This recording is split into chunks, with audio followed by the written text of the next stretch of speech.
This video was brought to you by our supporters on Patreon. Why do only 20,000 people, not even 2% of commuters in the city of Chicago, bike to work? Is it the density or distances? The heat in the summer or cold in the winter? Maybe the wind? There's one major problem with those explanations. The simple fact that way more people walk to work in Chicago than bike to work. 80,000 versus 20,000. Walking exposes you to the elements in broadly the same way as cycling, and it's quite a bit slower. About 160,000 people live within a 45-minute walk of downtown Chicago, but 900,000 people live within the same cycling commute time. On a level playing field, we'd expect more bike commuters, not fewer. Like its Great Lakes cousin, Toronto also has about a fourth as many bike commuters as walking commuters. The city of Brisbane in Australia is also in the same ballpark.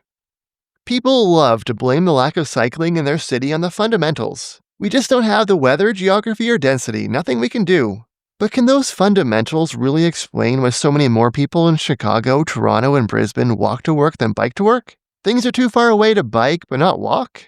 It's too hot or cold to bike, but walking, that's fine?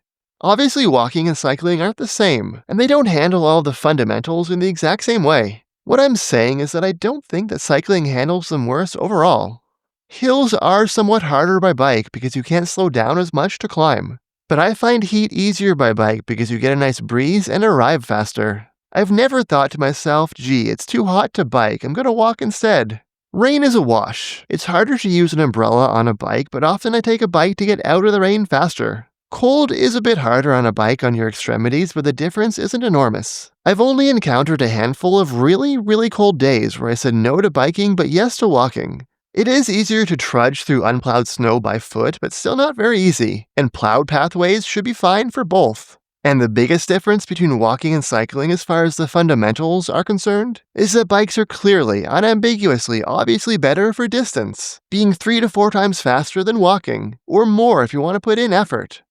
What explains Chicago, Toronto, and Brisbane having much lower rates of cycling than walking? I don't think it's weather, geography, or density. I think it's infrastructure, culture, and accommodations. Virtually every road in these cities has a sidewalk or footpath separated from cars by at least a curb, while bike lanes are the exception and separated bike lanes even more so. The pedestrian infrastructure in these cities isn't always amazing, but it's almost always there and connected. It's hard to understand until you actually experience it. Trying to get around a city like this by bike requires major route planning and detours in a way that simply isn't the case by foot or, of course, by car. Go on Google Maps on any of these cities, turn off the bike layer, and zoom into a random street, ideally a main road that goes places. You will almost definitely see sidewalks. It's hit or miss whether you'll find bike lanes, but if you do, they'll probably have substantially less protection from traffic than the sidewalks do. People will look at this and say, gee, I guess it's too hot, too cold, or too temperate to bike here. Can cycling volumes really come close to pedestrian volumes? In contrast to those cities, which had about a quarter as many bike commuters as walking commuters, London has about half as many. It's not all cities in the UK, Birmingham is much lower.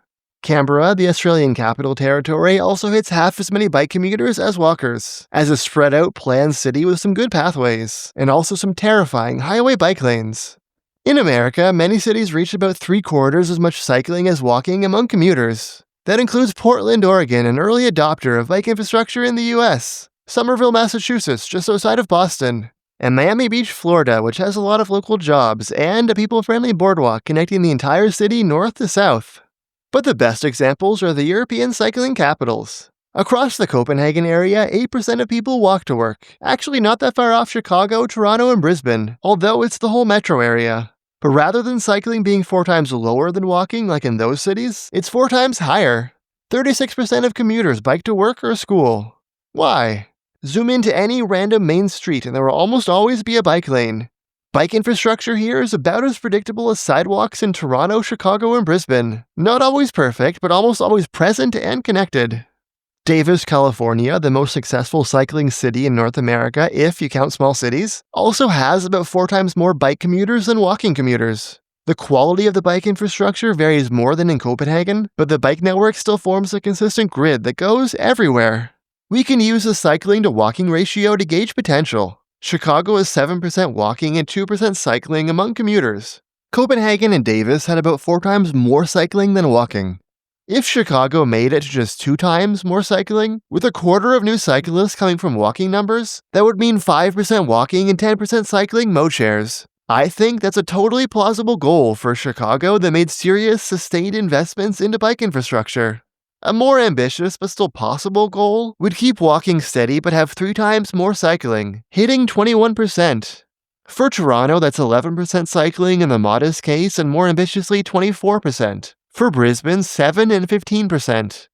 Those numbers might sound fanciful, but they're based on current levels of walking, plus what we see when bike infrastructure is as consistent as walking infrastructure. It might be fanciful, politically speaking, to do that. Certainly Toronto won't be allowed as long as Doug Ford is premier.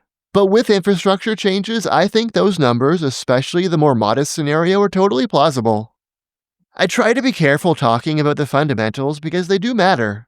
There are rural areas and very low-density suburbs where cycling is of limited relevance. But if walking is even remotely common in your city, denser suburb, or small town, there's probably real potential for cycling. Why do people jump so quickly to the fundamentals, weather, geography, and density, to explain their city's lack of cycling instead of infrastructure, culture, and accommodation? I think it's a lack of experience with cycling, mainly. If you've never really tried biking in a city in the US, Canada, or Australia, or the UK or Ireland, you might not realize just how far behind the bike infrastructure is compared to walking infrastructure, let alone to car infrastructure. You don't know about all the detours, scary situations, and even destinations you essentially just can't get to. And a lot of people just don't know how to bike in the elements. I once heard someone say that you can't bike in the rain because you'll get water on your back. Most people watching this video will be thinking, well duh, you need fenders or mudguards, problem solved. But the people opposing or questioning bike infrastructure are often the ones who just don't have this basic experience. It's like someone opposing sidewalks by saying, how do you walk in the rain, don't your socks get wet? In this video, I proposed a way to measure how bike-friendly a city is, which is to compare the number of bike commuters with walking commuters. There are a few caveats. In some cities, which I'm not covering, this can be more about walking being bad than cycling being good.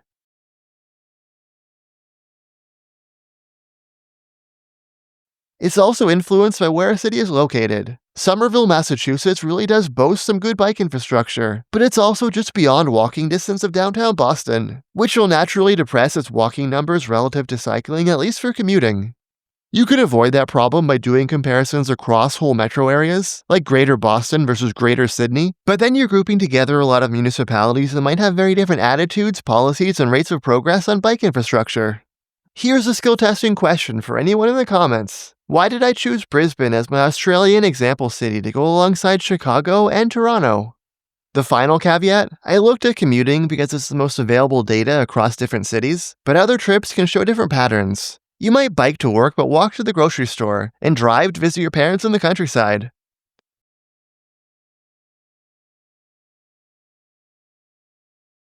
Thanks for watching through to the end of the video. Don't forget to like and subscribe, and a special thanks to our supporters on Patreon.